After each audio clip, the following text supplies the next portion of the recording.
We'll be saying goodbye to some things after this weekend. We'll be saying goodbye to the color green. We're not going to be wearing green till close to May, with the end of the Easter season after Lent. Once we get back to ordinary time, we'll be saying goodbye to the Gloria. Some of you are excited about that. We don't have to say the Gloria, like, oh, Mass will be a few minutes shorter. We'll have the Gloria until Easter and then say goodbye to the Alleluia again. Won't make a return. It's going on a spring break trip for a while. And, of course, Lent starts off on Wednesday, Ash Wednesday, one of the more unique days of the year. And today I'm going to just peel back one or two layers of the onion, because for a priest, Ash Wednesday, you might think like, oh, it's very nice, you're fasting. It's actually one of the most annoying days of the year.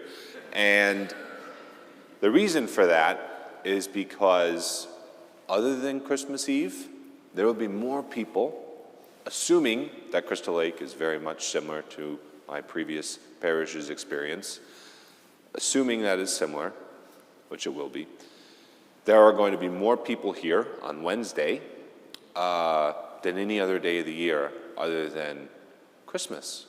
Well, Father, that sounds great. Wednesday is not a holy day of obligation. Today is, and next Sunday will be, but Wednesday isn't, right?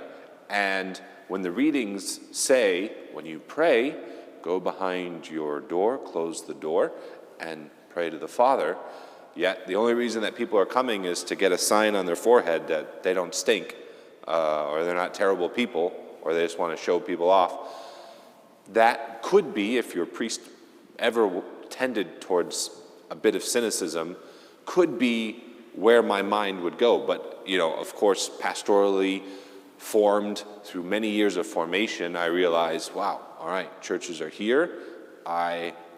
This is an opportunity. This is an opportunity for an invitation for them to come back, right? If the Holy Spirit can use just the slightest bit of a door opening to get them to come back to what is important, sometimes people will receive ashes and they won't even stay for Eucharist.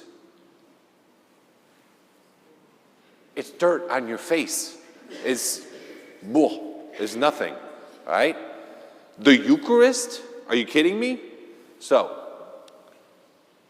because I am pastorally sensitive to that situation and will be using all of the grace that is possible in the world to not be annoyed and to try to invite them to just realize what the Lord is offering them by embracing the faith a little more fully. The homily that I would want to give, you're going to get today because you're here. Because brothers and sisters, what are we doing by putting ashes on our forehead?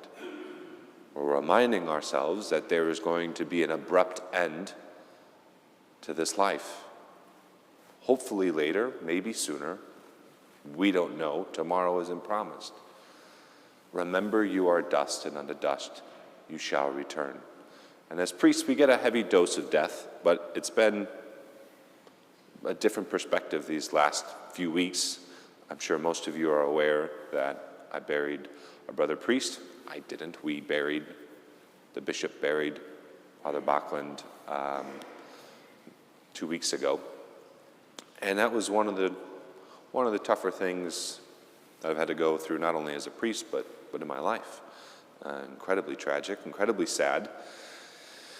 And yeah, it really was not the most fun thing ever.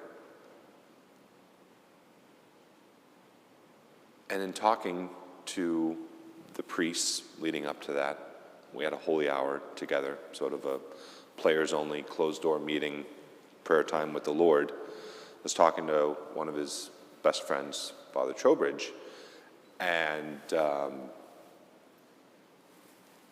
maybe he was in shock, but I was just surprised at how well he was doing, and just asking him what was it like being with him in those last days. I was supposed to see him that Thursday. I had a meeting in Aurora, and I was going to stop over, and he passed a few hours before I was going to go visit him. But I saw him at the end of December.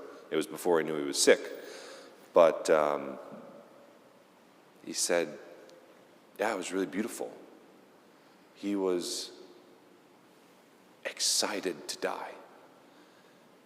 And I was like, what do you mean? He's just like, just asked him, are you having any fear or what's going on? And he's like, no, I get to go home.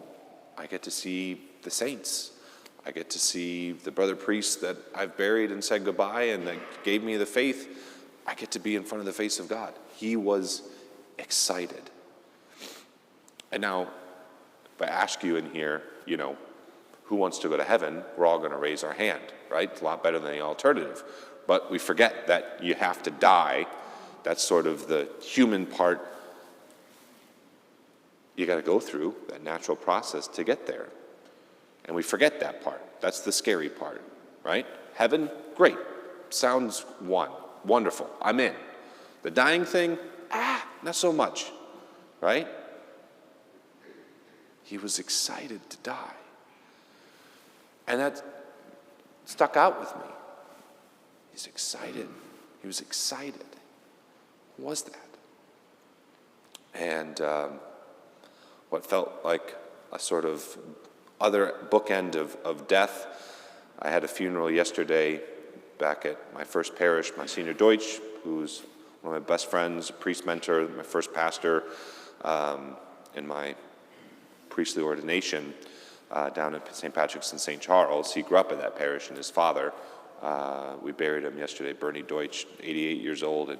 And for all of the sadness that was Father Bachland's, while there was still hope, it was tremendously sad. That it was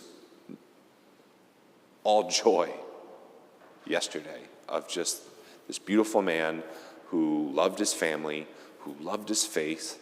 And it clicked for me because he was talking about the last thing that he wrote was to his wife on his 68th anniversary just a couple weeks ago. And he just said, I'm excited to spend eternity with you. And again, I'm like, there we go.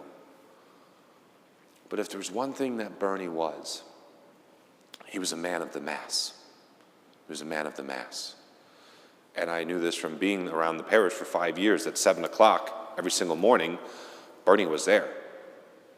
Just up until his health kept him from being able to leave the house recently, but the whole time I knew him, 7 o'clock every morning, he was there.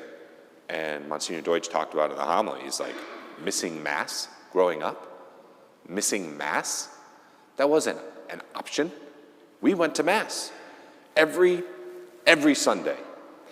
It was not an option. You went to Mass. He talked about the storm of 67. Some of you remember that, just before my time. The storm of 67, we were the only ones there. My dad got out and shoveled. He went over and helped the priest shuffle the sidewalks. You don't miss Mass. And I went back to Father Bachland. He loved the Mass. He loved the Mass. He said the Mass every day of his life as a priest. Even in his dying days from his deathbed with Father 20, he said the Mass. As Catholics, we are nothing without the Mass. This is everything. Everything. This is the beginning and the end. This is the ultimate place to take your cross and the ultimate prayer of thanksgiving. And when someone allows themselves to be utterly engrossed at every level of their life in the Mass, they begin to realize what it is, a window into eternity.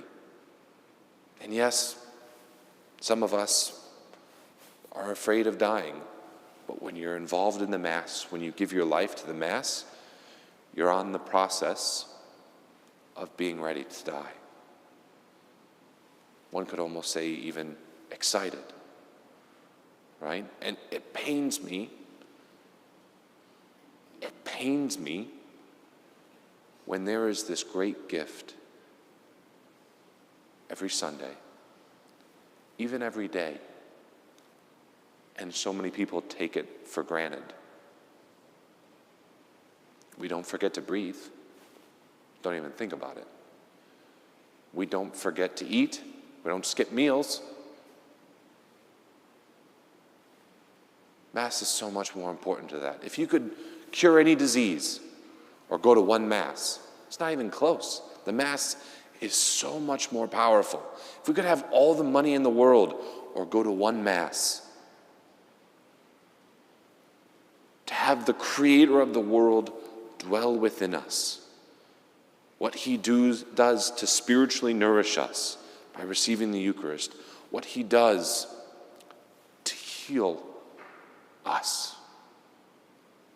The leper in the gospel, we're all wounded by sin. This is where we are healed. This is salvation. This is the cross. And we can't allow the Mass to be something that we take for granted. So, brothers and sisters, as we enter into this season of stripping away what is not important, of stripping away that which was distracting us, and focusing on the essentials, we are left with the Mass. We are left with this. This is everything. And we ask the Holy Spirit, we ask our guarding angels to renew or to discover for the first time in our life what the Mass is supposed to be for us as Catholics. And to allow ourselves to become immersed in it, to treat it as if it was the first, the last, the only Mass every time we step into this room. Maybe it means, when we're on vacation, we're going to look up when Mass is. Amazingly, there's this thing called the internet. You can find out where the restaurants are. You can find out where the churches are, right? Or maybe it's here, it's picking up a day, coming to one of our 8:45s and allowing the Lord to heal you, to nourish you, even throughout the week. I don't know how I would be able to get through life without the Mass. I went to daily Mass for many years in grade school, through high school, but since 2011, it's every day. This is my strength. This is where everything comes together. This is everything, brothers and sisters. So let us not take for granted. Let us not miss the opportunity to receive the graces that the Lord wants to give each of us and our families, and the ability to live our vocations and to be the sons and daughters of God that we were created to be by entering into the Mass.